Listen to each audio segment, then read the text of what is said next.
উনি আহ্বান রেখেছিলেন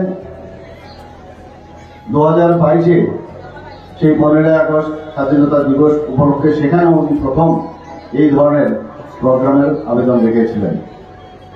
এর মূল উদ্দেশ্য কি আমরা সবাই জানি,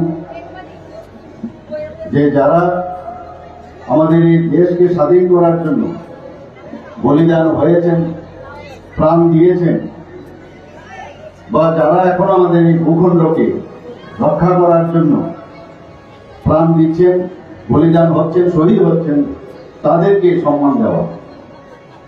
2022-এ আমরা করেছি, ত্রিপুরা সরকারের উদ্যোগে আমরা করেছি, বিভিন্ন যারা সমাজ সেবী সংগঠন তারাও সেটা করেছে, স্কুল কলেজের ছাত্ররাও সেটা করেছে।